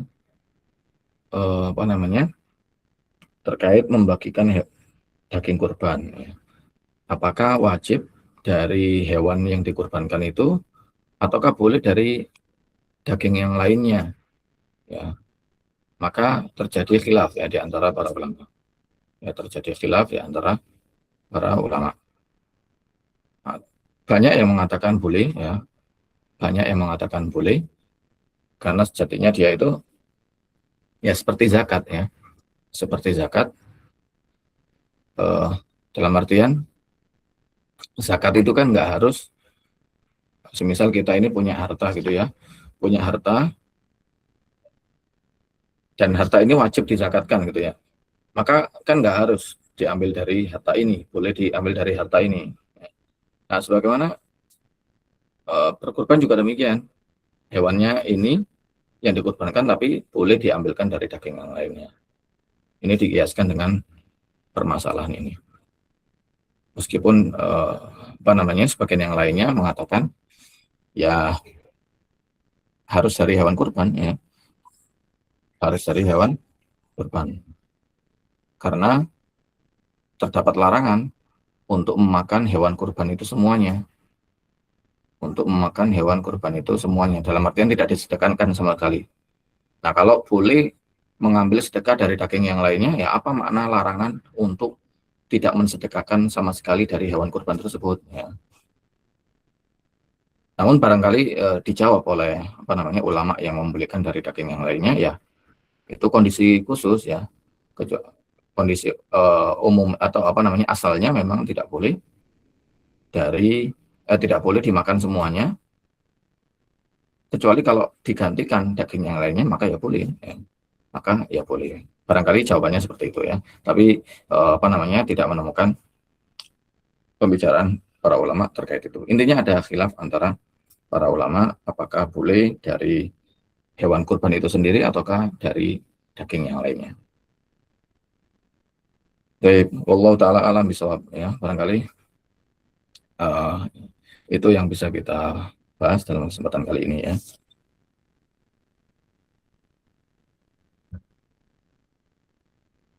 Kemudian barangkali kita uh, menjawab beberapa pertanyaan di sini. Ini sudah masuk sesi tanya jawab saja. Oke. Nah, nah, Ustaz.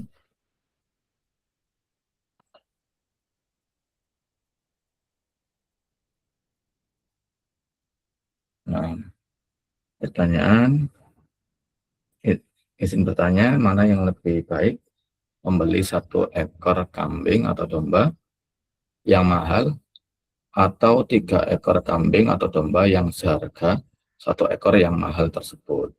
Baik, pertanyaan bagus, ya.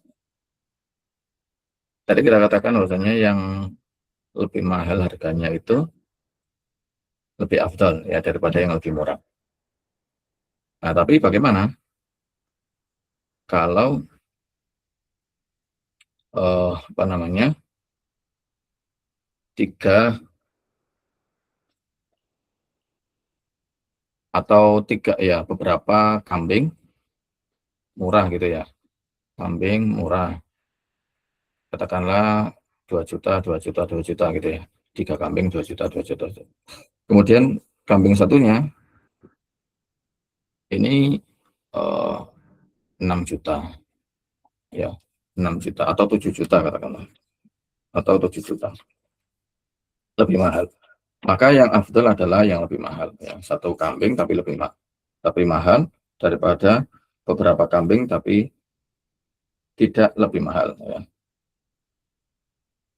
tidak lebih mahal. Nah, bahkan sebentar, ya.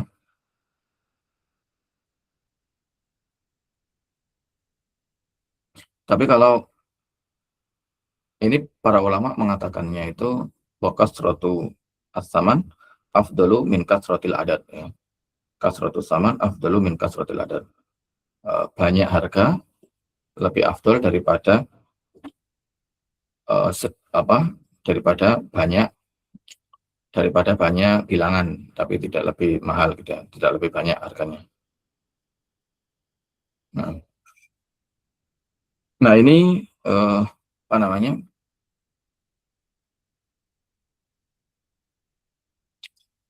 masih belum sorry, ya, karena ada pertimbangan yang lainnya, ya. Apabila harganya sama gitu, ya. Tapi kalau kita merujuk ke ibarat fuqaha itu mutlak gitu, ya. Mutlak kalau harganya itu apa namanya mahal, maka ini lebih utama daripada yang murah tapi banyak gitu, ya. Yang murah tapi banyak. Namun kalau ditinjau dari sisi yang lainnya, ya, ditinjau dari sisi yang lainnya, ini juga masih harusnya dipertimbangkan gitu, gitu, ya. Kita katakan tadi bahwasanya yang banyak melakukan aktivitas itu, aktivitas menyembelihan, maka lebih afdal daripada menyembelih satu kali gitu ya. Menyembelih satu kali. Nah, maka dari sisi ini harusnya kasratu al-adat lebih afdal daripada kasratu as-saman ya. Kasratu as-saman. Tapi para ulama memutlakkan bahwasanya yang mahal itu lebih afdal daripada beberapa, tapi tidak mahal. Tapi tidak mahal. Baik. Jadi yang lebih mahal ya, itu yang afdal meskipun 1 ekor. Kemudian pertanyaan berikutnya, Afan tanya, di lingkungan dekat rumah menyelenggarakan kurban tapi tidak ada pembentukan panitia kurban. Jadi proses penyembelihan dan potong-potong dilakukan bersama. Untuk kebutuhan kresek, makan-makan, dan lain-lain ada donaturnya sendiri. Sewaktu proses potong-potong ada yang minta bagian tubuh, semisal kepala, kepada sahibul kurban, dan sahibul kurban membolehkan untuk dibawa pulang, dan untuk kulit hewan sahibul kurban juga diambil untuk dijual sama seseorang, beda orang. Dan uang penjualan mungkin diambil sendiri. Pertanyaannya, bagaimana status kurban sahibul kurban yang hadir di situ dan tahu hal tersebut apakah sah? Kalau kurbannya ya sah ya.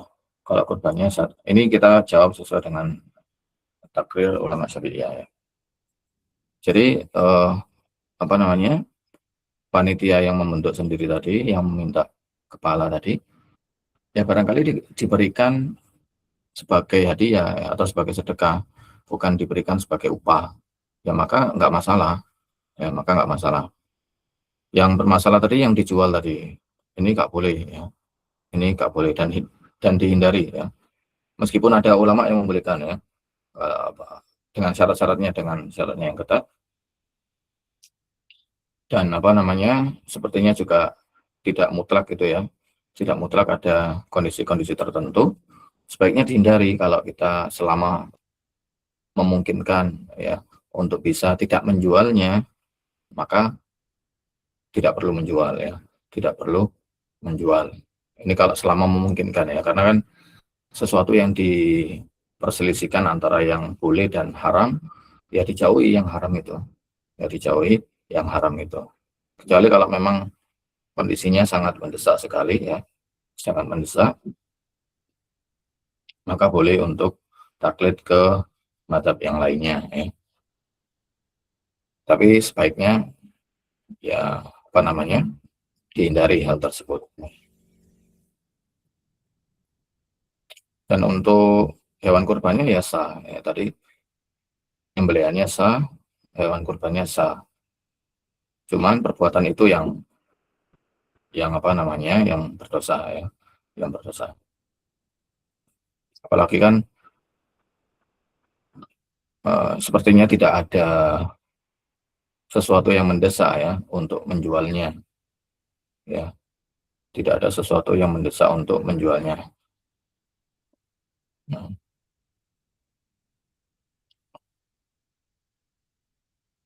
lalu kemudian pertanyaan berikutnya, izin bertanya, apakah boleh mengkorbankan orang lain, misal suami mengkorbankan untuk istri ya. Apabila masih hidup maka boleh dengan syarat dapat izin ya dari orang tersebut ya, dari orang tersebut. Tapi kalau istri ini kan anggota keluarga ya, harusnya sudah tercukupi oleh kurbannya suami ya, tercukupi oleh kurbannya suami ya. Kalau secara umum ya, secara umum berkorban untuk orang lain ini kalau masih hidup maka harus izin ya, harus izin.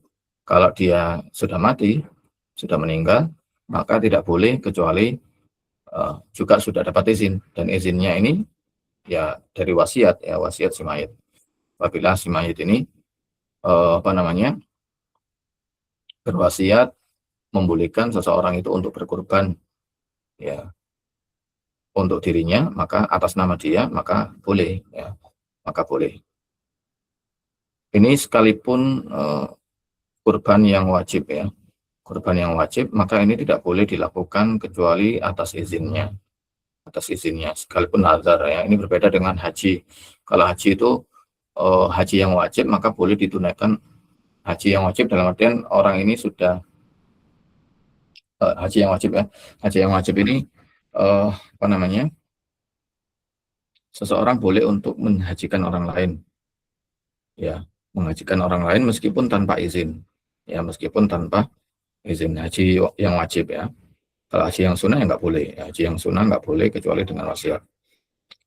Nah, berbeda dengan perkara kurban ini, meskipun wajib, ya, kalau tanpa izin maka tidak boleh.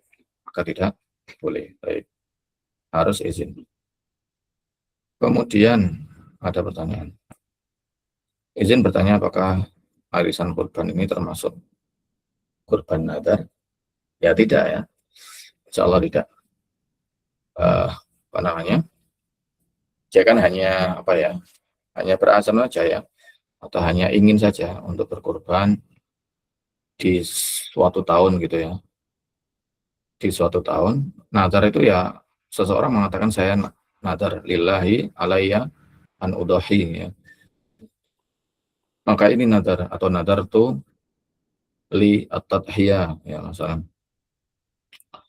Pokoknya lafadz yang nadar, kalau bahasa Indonesia mungkin saya bernadar untuk berkurban. Nah, itu nazar. Tapi kalau sekedar arisan kan ini enggak ya. Enggak apa namanya? Enggak jadi wajib ya. Enggak jadi wajib. Tapi ini hanya apa namanya?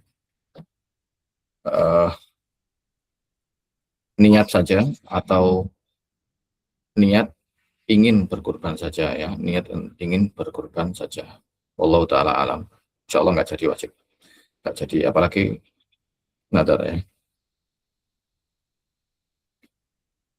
Kemudian bagaimana hukumnya orang kaya tidak berkurban? Baik, orang yang berkecukupan tidak berkurban maka hukumnya makruh. Tidak diberikan rukhsah ya oleh Imam Syafi'i rahimahullah taala. Ya, bahwasanya orang yang berkecukupan maka dimakruhkan apabila tidak berkurban. Dan bagaimana batasan orang yang berkecukupan itu dikatakan oleh Imam Romli rahimahullah taala, yaitu orang yang diwajibkan zakat ya. Atau orang yang apa? Orang yang tidak berhak menerima zakat ya.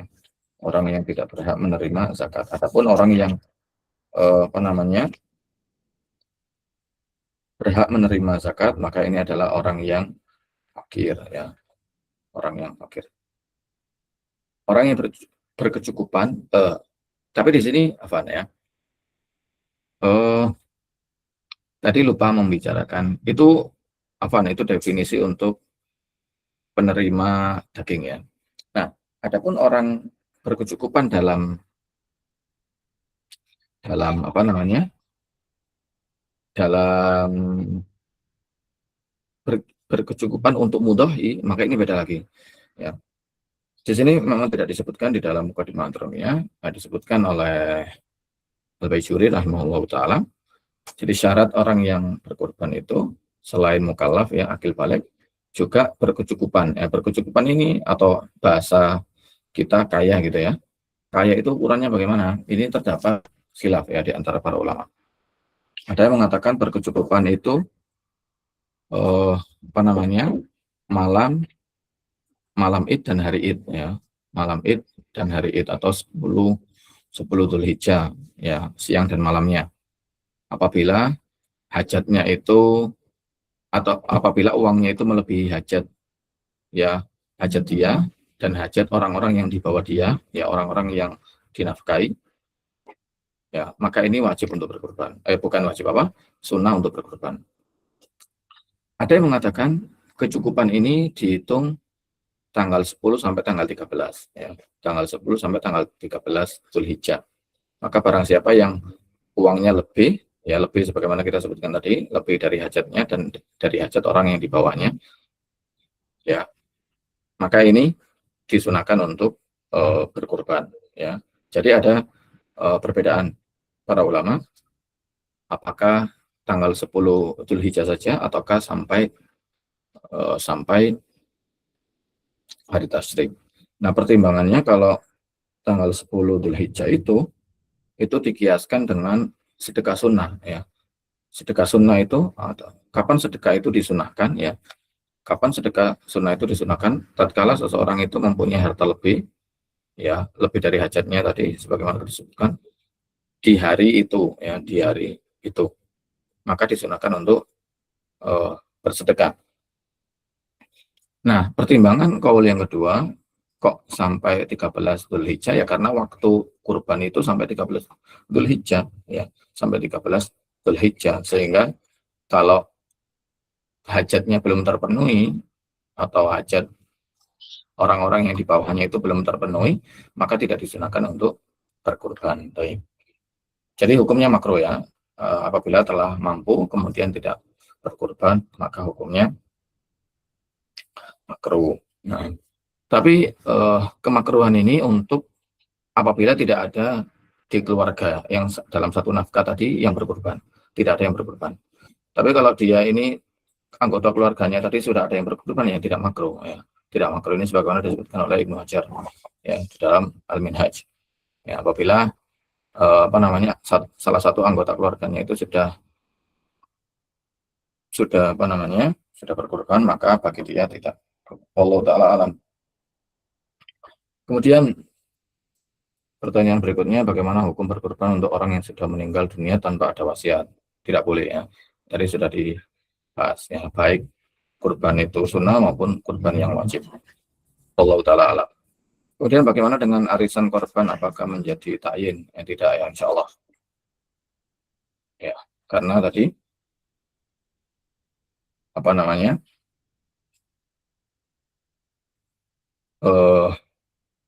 sudah kita jelaskan tadi, arisan itu hanya sekedar seseorang ingin ya, ingin untuk berkurban.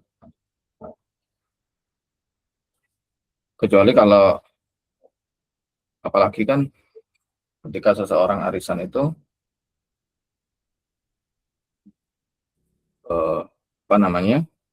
terkadang masih belum terpenuhi ya, masih belum mempunyai hartanya gitu ya, masih belum mempunyai hartanya. Nah, masih belum mempunyai hartanya. Masih sekedar mempunyai giliran gitu ya, masih sekedar mempunyai giliran. Tapi insya Allah tidak termasuk ya, tidak termasuk. Apalagi kalau mau diarahkan ke kalamnya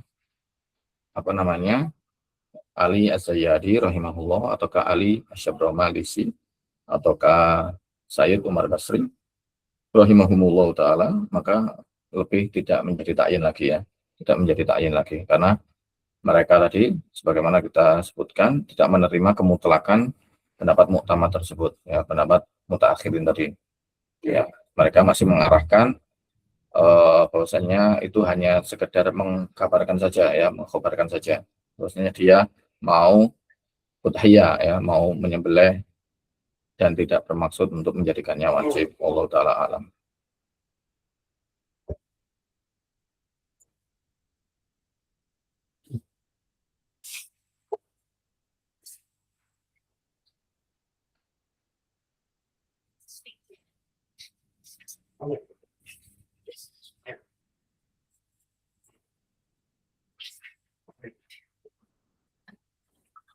Baik, kemudian bentar ya.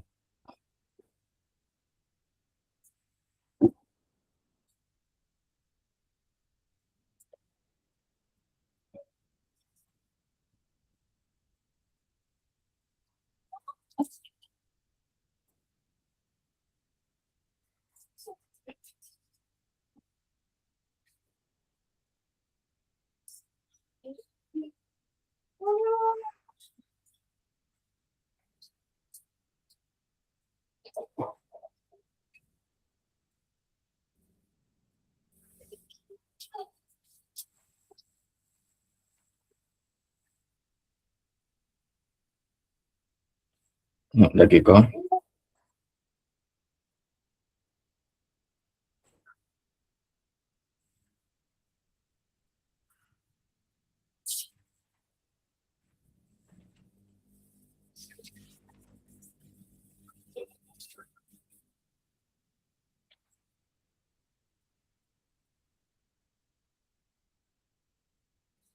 Baik, nah kita kembali ke pertanyaan. Untuk kulit hewan kurban di suatu masjid jika disedekahkan ke pondok, ya. Lalu pondok tersebut menjualnya untuk dikembalikan ke santri sebagai operasional, bagaimana hukumnya? Nah, ke pondok, ya. Harusnya apa namanya? Pondok ini terhitung kaya, ya. Pondok ini terhitung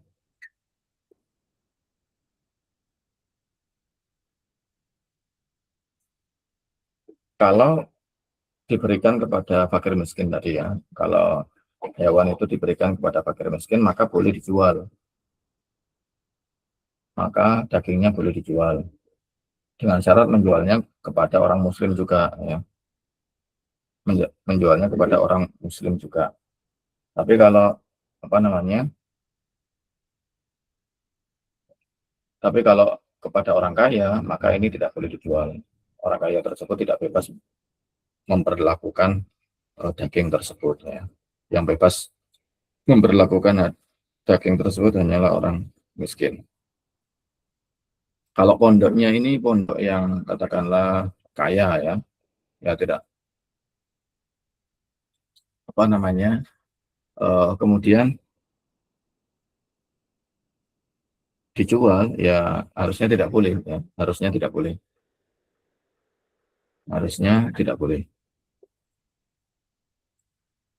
Pondok ini dalam artian itu, ya, yang menerima adalah pengurus, ya, kemudian menjadi aset pondok gitu, ya, ya menjadi aset pondok. Baik, wallahu alam, ya, wallahu alam. Apabila apa namanya, pondoknya ini kaya, ya, pondoknya kaya harusnya tidak boleh, ya, harusnya tidak boleh. Sebagaimana orang kaya yang ketika berikan daging maka tidak boleh dijual.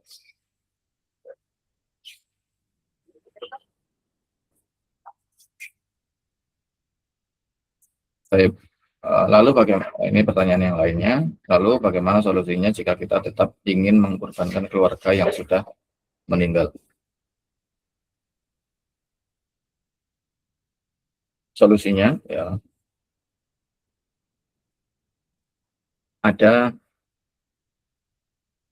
tapi kalau dalam madhab yang lainnya ada, ya, ada madhab yang lainnya itu mengatakan boleh meskipun tanpa izin, ya, meskipun tanpa izin. Barangkali kalau dibutuhkan, ya, kalau dibutuhkan bisa taklid ke madhab yang lainnya. Tapi kalau dalam madhab Syafi'i sendiri, solusinya mungkin, ya, mungkin pahalanya saja yang ditransfer, ya, atau pahalanya saja yang dihadiahkan, ya. Jadi kurbannya atas nama kita, kemudian kita berniat supaya pahalanya itu diberikan untuk mayit, ya, untuk yang sudah mati. Maka ini dipilih oleh apa namanya, mutaakhirin. Ini seperti sedekah, ya, seperti sedekah dibolehkan demikian.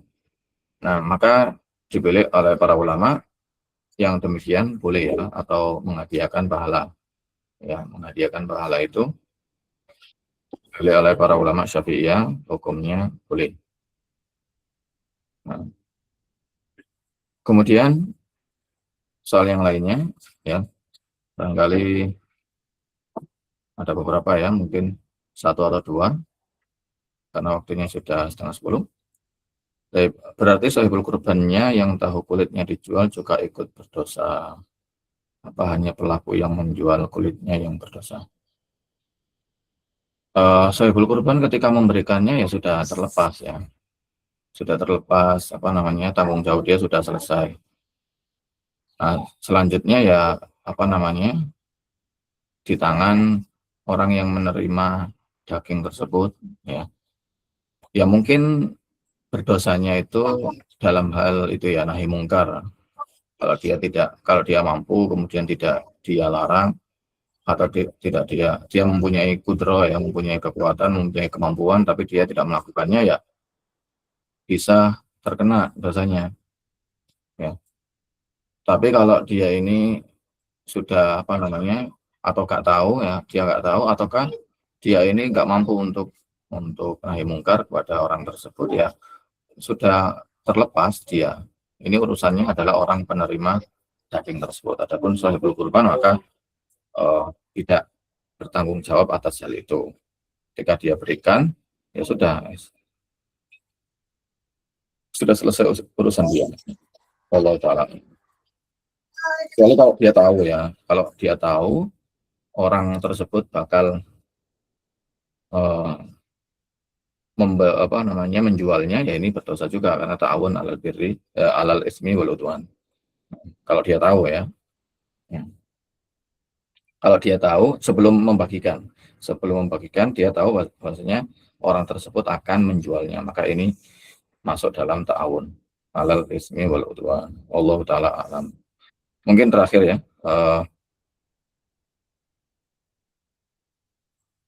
terkadang di setiap pedagang berbeda-beda harganya. Pedagang satu hewannya lebih murah tapi lebih berisi, dan pedagang dua hewannya lebih mahal tapi lebih kecil dari hewan satu. Apakah masih tetap lebih afdol hewan yang lebih mahal meskipun lebih kecil? Nah, hewan mahal di sini maksudnya hewan mahal secara pasaran gitu ya, bukan mahal yang dimahal-mahalkan. Nah, bukan mahal yang dimahal-mahalkan. Ya. Kalau atau bukan hewan mahal yang tidak wajar ya. Kalau harga wajarnya itu sebenarnya 3 juta gitu ya. 3 juta ini sudah mahal dengan ukuran seperti ini. Kemudian ukuran yang lebih kecil kok malah lebih mahal, padahal harusnya di pasaran itu dia tidak lebih mahal. Ya maka apa namanya,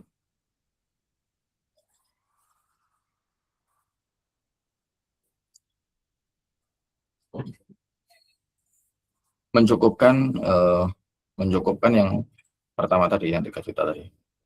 Ya, mencukupkan yang 3 juta tadi.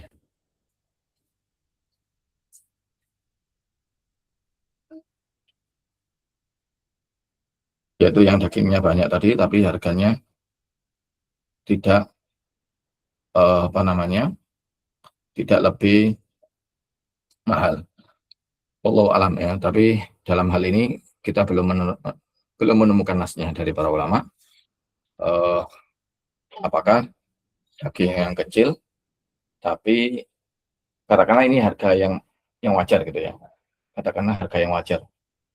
Daging kecil, tapi mahal, dan daging besar tapi tidak mahal. Nah, mana yang lebih diutamakan? Maka kalau yang seperti itu, bentar ya.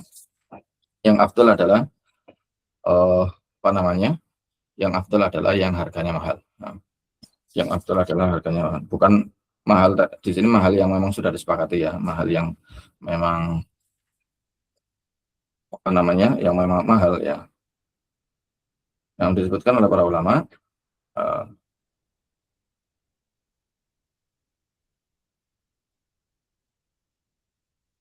wa kasratus saman afdol min kasratil adat ya. Wa kasratus saman afdol min kasratil adat. Di sini tidak disebutkan ya, kemutlakan ucapan para ulama ini tidak disebutkan apakah kasratus saman ini banyak dagingnya atau tidak.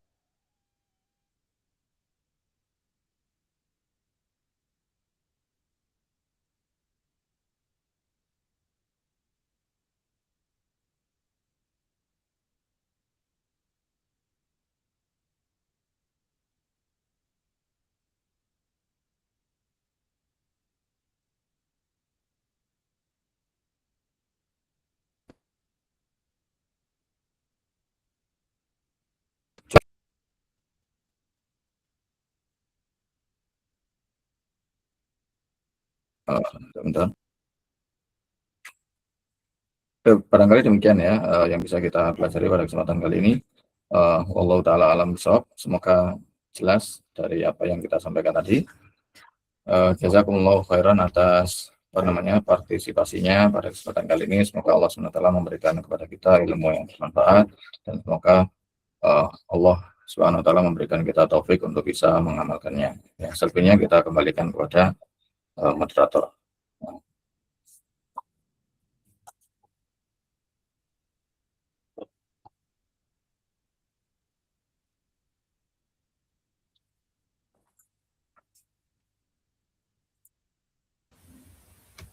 Baik, Ustaz, langsung ditutup saja, Ustaz.